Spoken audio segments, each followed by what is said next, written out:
네, 반갑습니다. 오늘 예고 드린 대로 북러 정상회담 분석 하겠습니다. 지금 북러 회담 이후에 주로 미국 측에서 나오는 논조는 북러 회담 자체가 성과가 없이 빈손 회담으로 끝났다. 이제 이런 얘기를 하고 있고, 국내 언론, 보수 언론에는, 수구 언론에서도 이제 그런 논조로 보도를 합니다. 이번 북러 회담은 제가 볼 때는 지금 현재 한반도 정부에서 굉장히 중요한 의미가 있었고, 문서화되어 있지 않지만 미국의 대북 정책을 근간을 흔드는 그런 합의와 결의가 있었다. 이렇게 좀 분석을 합니다. 자, 우선 그 합의문이 없는 회담이었기 때문에 빈손 회담이었다. 그래서 김정은 위원장이 예정된 일정을 소화하지 않고 서둘러 이제 귀국했다. 이제 이렇게 보도를 했는데 사실관계는 이제 다릅니다. 제가 볼 때는 합의문이 필요 없는 회담이었어요. 왜냐면 2001년인가요? 조로 모스크바선이 있었습니다. 자, 2000년대에 우리가 다시 이제 기사를 검색을 해보시면 이제 남북 정상회담이 있었죠. 6월 달에 있었고요. 7월에 푸틴 대통령이 러시아 대통령 당선되자마자 첫 외국 방문지로 북을 갔어요. 평양에 갔습니다. 그래서 조로 공동선언을 발표를 했어요. 그러고 나서 김정은 위원장을 초청을 했죠. 그래서 김정은 위원장이 기차를 타고 굉장히 오랜 시간을 거쳐서 모스크바까지 열차 여행을 했습니다. 그리고 가서 모스크바에서 채택한 것이 북러 모스크바 공동선언이었습니다. 그 선언이 있기 때문에 그 선언에는 이 포괄적으로 북러 관계와 관련한 전반적인 내용이 다 담겨 있습니다. 한반도 문제 포함했어요. 그렇기 때문에 김정은 위원장과 푸틴 대통령이 만나서 별도의 합의가 필요 없는 상황이었다.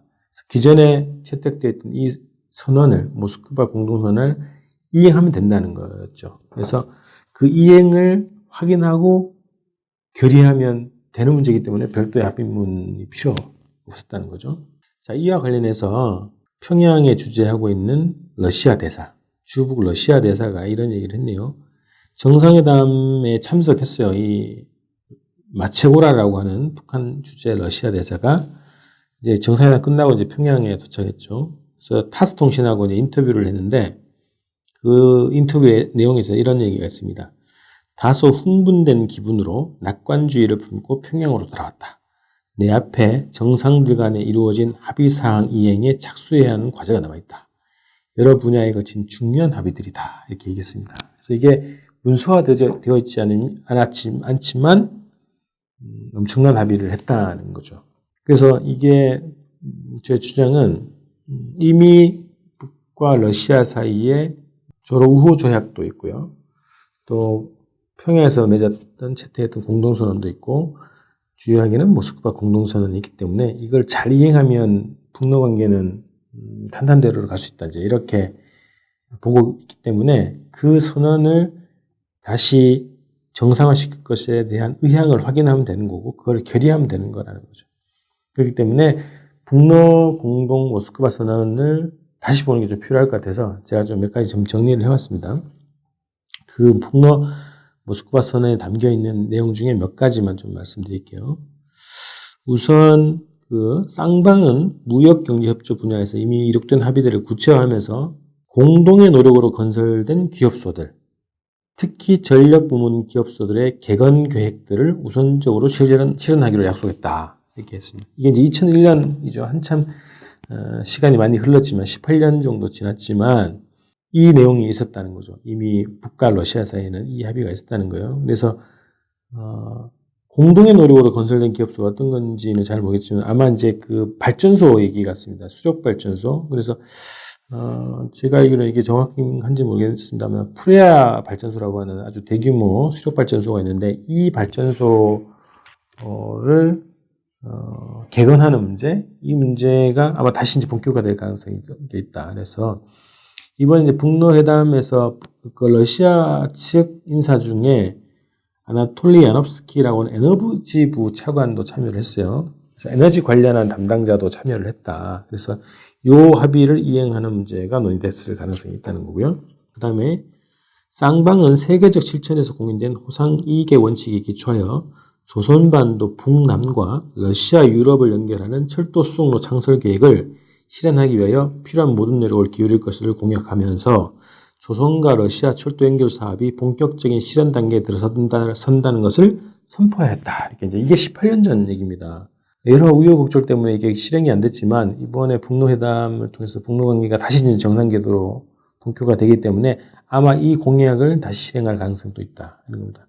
역시 러시아 측 배석자 중에는 올렉 벨로제로프라고 하는 철도공사 사장도 이제 참여를 했다는 거죠. 그래서 이게 본격화될 가능성도 있다는 거고요.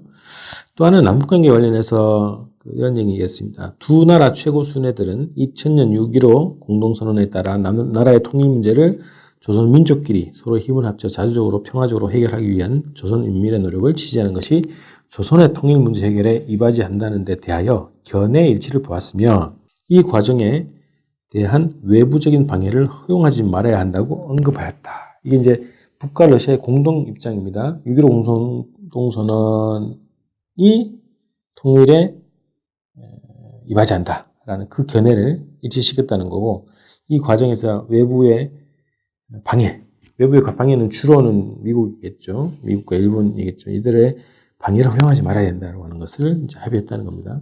또 하나는 조선민주주의인민공화국은 남조선으로부터의 미군 철수가 조선반도와 동북아시아의 평화 안전 보장에 미룰 수 없는 촉매의 문제로 된다는 입장을 설명하였다.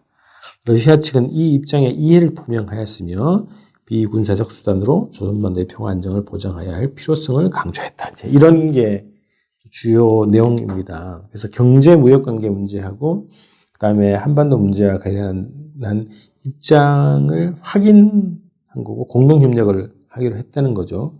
그러니까 이번에 그 김정은 위원장과 푸틴 대통령과의 정상회담에서도 기본적으로는 한반도 정세 문제와 관련한 전략적 소통, 전술적 협동 이것을 합의를 했다는 거고요.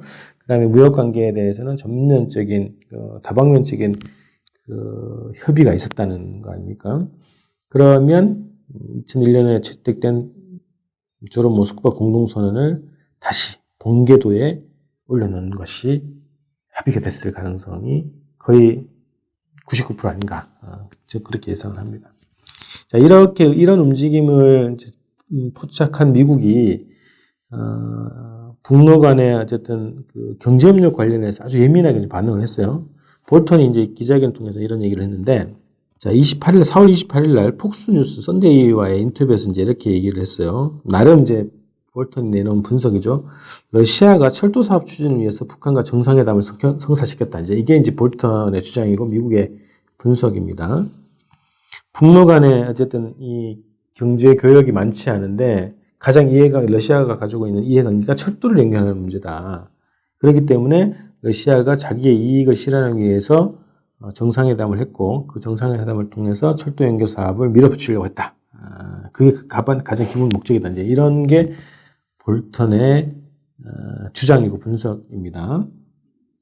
자, 왜 그런가는 좀 이따 말씀드리겠지만 가장 자신의 주 관심사죠.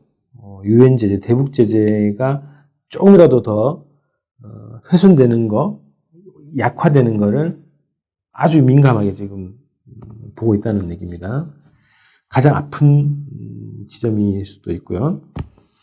자, 그래서 이번 이제 북로회담 관련해서 보도에도 이제 이런 얘기가 나왔습니다. 두 정상이 25일 날 한 3시간 동안 단독 확대회담을 잇따라 열었고요. 논의 주제가 한반도 비핵화 협상, 유엔 안보리 대북 제재, 양국 경제 협력, 남북로 삼각 협력 사업 등에 대해 두루 논의한 것으로 알려졌다. 이런 얘기가 됐다는 겁니다. 그래서 조로 모스크바 공동선언과 비슷한 구조죠. 철도 연결 비롯한 전력 협력 문제, 북러 간의 경제 협력 사업을 한 축으로 하고요. 또 한 축으로는 한반도 정세 문제, 한반도 통일 문제, 한반도 안보 문제와 관련되는 논의를 조로 모스크바 공동선언에서 합의문으로 담았지 않습니까? 이번 북러 회담에서도 그런 논의가 됐다는 거죠. 그래서 저는 별도의 합의문이 필요 없었던 관계다. 모스크바 공동선언을 전면적으로 이행하는 단계로 돌입했다. 그렇기 때문에 그 주북 러시아 대사 마체고라라고 하는 이 대사가 다소 흥분된 기분으로 평양에 돌아왔다고 얘기했다는 거죠. 자, 이 문제가 왜 이게 중요한가? 일단 러시아하고 북과의 그 공통적인 이해관계가 있겠죠. 우선 이제 미국으로부터 제재를 받고 있죠. 러시아도 제재를 받고 있습니다. 유럽으로부터 제재를 받고 있고, 그리고 미국 중심의 일극 체제를 둘 다 반대합니다. 이제 세계는 이제 다극화로 가야 된다. 뭐 유럽, 뭐 동부가 하여튼 다극 체제로 가야 된다고 하는 것이 이 북러의 공통적인 대외 정책 입장이 이렇게 볼 수 있겠죠.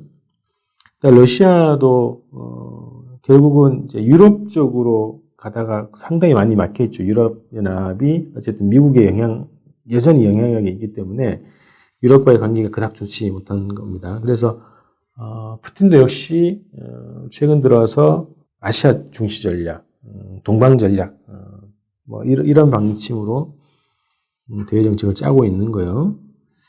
자, 대미 정치에서 군사, 경제 전선 형성이 러시아 전략적 이해관계다. 이제 미국하고 굉장히 대립적으로 있죠. 정치, 군사, 경제적 영역에서 모든 문제가 다 대립을 하고 있습니다. 그래서 러시아가 채택하고 있는 정책이 1대1로 적극적으로 참여하는 게 있고요. 북러, 중국, 러시아 협력 관계를 구축하는 문제, 상하이 협력기구 참여하는 문제, 동방 경제 포럼을 운영하는 거가 있고요. 브릭스에 또 참여하고 있습니다. 자, 베네수엘라 사태에서도 직접적으로 또 군사 고문단을 파견을 했죠. 시리아에서는 군사력을 직접 투입을 했습니다. 우크라이나 사태 등등에서도 미국과의 아주 대결 상태를 보여오고 있죠. 이런 차원에서 러시아 자체도 가지고 있는 이해관계가 북러 관계를 전면적으로 발전시키는 것이다라는 거고요. 경제 문제에서도 마찬가지죠. 자, 이에 반해서 미국의 지금 이 한반도 문제와 관련해서 처해 있는 상황, 몇 차례 말씀드렸습니다만 군사적으로는 더 이상 쉽지 않은 조건, 군사적 조치를 취하기 굉장히 어려운 조건에 와 있기 때문에 미국이 쓸 수 있는 최후의 카드가 대북 제재죠. 그 앙상한 카드인데 대북 제재에 매달린 이유가 그겁니다. 목매는 이유가 군사적 방법이 불가능하고 모든 가능성이 다 막혀 있는 조건에서 유일하게 지금 미국이 쓸 수 있는 북에 대해서 압력을 놓을 수 있는 카드가 대북 제재 카드다. 그렇기 때문에 여기에 안간힘을 가지고 매어 달리고 있다는 거죠. 그래서 북중 관계, 북러 관계에서 신경을 가장 곤두세우는 이유가 혹시 저 양국이 북러 사이에, 북중 사이에 어쨌든 경제적인 협력 관계가 강화되지 않을까. 이게 굉장히 신경 쓰는 거죠. 그래서 볼턴은 그것만 본 겁니다. 북러 회담에서 혹시 경제적으로 무슨 합의를 하지 않을까. 이런 걸 예민하게 봤다는 거죠. 그래서 아주 작은 틈이 큰 구멍을 만들 수밖에 없다. 이런 것을 예감을 하겠죠. 미국은. 그렇기 때문에 아주 민감하게 반응을 하고 사소한 북과의 경제협력 문제도 아주 강경하게 대응을 하는 겁니다. 그래서 금강산 관광조차 막는 이유가 그겁니다. 문재인 대통령이 한미 정상에서 회담을 앞두고 굉장히 아부를 많이 했습니다. 그죠? 뭐 무기 구미까지 했다는 얘기가 있는데 굉장히 아부를 많이 했지만 굉장히 강경하게 나왔지 않습니까? 설마 이 정도는 남북 관계를 통해서 미국의 부담을 좀 덜어주겠다라고 하는 입장을 내면서 문재인 대통령이 한미 정상회담에 임했지만 입덧볶음 못했죠. 거의. 개성공단 문제, 금강산 문제를 한치도 허용하지 않은 것이 미국이었습니다. 그 이유가 그거랍니다. 그러니까 작은 틈이라도 생기면 이게 구멍이 커진다. 그래서 대북제재 자체가 완전히 망가진다. 이런 상태, 이런 판단, 이런 처지에 몰려있는 것이 미국이기 때문에 경제협력 문제에 대한 반응이 아주 예민하다는 거죠. 하나가 뚫리면 모든 것이 허사가 될 수밖에 없다. 그럼 더 이상 미국이 북에 대해서 쓸 수 있는 카드가 없다라고 판단을 하고 있다는 거죠. 그런데 이번에 이제 4월 달에 그 북의 김정은 위원장이 시정연설을 통해 가지고 대북 제재 해제 문제에 더 이상 매어다지지 않겠다. 아주 선포를 해버린 거죠. 자, 그런 처지에 지금 미국이 몰려 있다는 겁니다. 자, 그래서 대북 제재 철회 문제, 또 유엔사가 남북 관계에 남북 경협 그리고 교류 협력을 방해하는 문제를 해소하는 것, 이 투쟁 자체가 평화통일투쟁이고 판문점선언 이행투쟁이고 뭐 크게는 뭐 자주독립운동이 아닌가 생각을 합니다. 그래서 지금 남북관계가 이 두 가지를 돌파를 해야 되겠죠. 대북제재 문제와 유엔사의 방해 문제를 돌파를 해야 되는 상황인데 지금 어쨌든 북러회담 자체가 미국의 그 대북 포위망 거의 뭐 군사적인 포위망은 거의 무력화되는 단계로 들어갔다고 보면 대북 경제 포위망 이거 자체도 찢어지게 되는 상황으로 가고 있다 이런 거죠. 그래서 머지않아서 아마 북러 사이에 전기 공급 문제 그리고 철도 연결 문제, 가스관 연결 문제가 먼저 출발을 할 가능성도 있다. 남북러 3자가 합의가 되지 않더라도 각자는 다 합의가 됐죠. 북러 사이에 또 한국과 러시아 사이에 이 문제는 거의 합의가 됐다고 봐야죠. 근데 이 남북 러시아 차이가 3자 자체가 통일적으로 합의가 되어 있지 않은 상황이기 때문에 우선 북과 러시아가 먼저 이 사업을 할 수가 있다는 거죠. 자, 그렇게 되면 뭐 문재인 정부가 굉장히 여론의 좀 압력에 밀릴 가능성이 굉장히 높습니다. 자, 북과 러시아는 출발했는데 왜 이렇게 더디냐? 미국 눈치 보지 말고 하자. 이런 여론이 굉장히 높아질 수밖에 없다 이런 겁니다. 며칠 전에 개성공단 기업인들이 다시 이제 구차인가요? 방북 신청, 시설 점검 요청을 했죠. 거기서 주요 내용이 이겁니다. 미국의 눈치 보지 말고 제발 하자. 이런 요구를 했습니다. 그래서 그런 압력과 여론이 더 커질 수밖에 없다. 이런 겁니다. 그래서 북러 회담이 남북 관계, 북미 관계, 동북아 전세 정세에 굉장히 중요한 의미를 가진 회담이었다. 이렇게 볼 수 있겠습니다. 자, 여러분들도 그 검색을 해보시면 볼 수 있는데요. 포털에서 북러 조러 모스크바 선언 이거 한번 검색을 해보시면 전문을 볼 수 있습니다. 전문 보시면 북과 러시아가 앞으로 어떻게 가는가 이걸 좀 예상해 볼 수 있을 것입니다.